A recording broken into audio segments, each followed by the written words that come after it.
The news from India's 2011 census is almost all heartening. Literacy is up, life expectancy is up, family size is stabilizing. But there's one grim exception. In 2011, India counted only 914 girls aged 6 and under for every 1,000 boys. Without intervention, just a few more boys would be born than girls. If you compare the number of girls actually born to the number that would have been born had a normal sex ratio prevailed, then 600,000 Indian girls go missing every year. This is less distorted than the sex ratio in China. But whereas China's ratio has stabilized, India's is widening and has been for decades. Sex selection is now invading parts of the country that used not to practice it.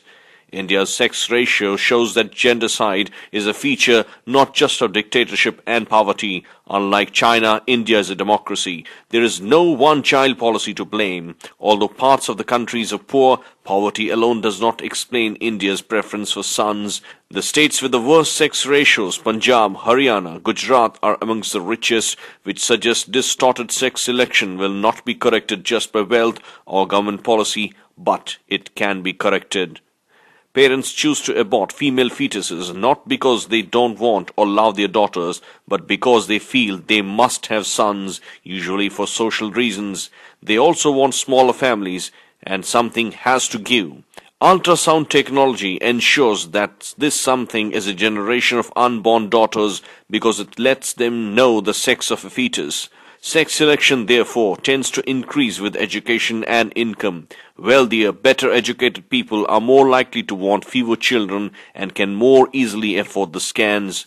But whereas sex selection may be understandable for a family, it is disastrous for a nation. It's an extreme expression of an attitude that says daughters are worth less than sons, a belief that is damaging both to women and to the next generation, since healthier, better educated mothers have healthier, better educated children. If sex ratios stay the same, 600,000 missing girls this year will become, in 18 years' time, over 10 million missing future brides. Robbery, rape, and bride trafficking tend to increase in any society with large groups of young single men. And because in China and India, men higher up the social ladder find wives more easily than those lower down, the social problems of bachelorhood tend to accumulate like silt among the poorest people, and in India, the lowest caste.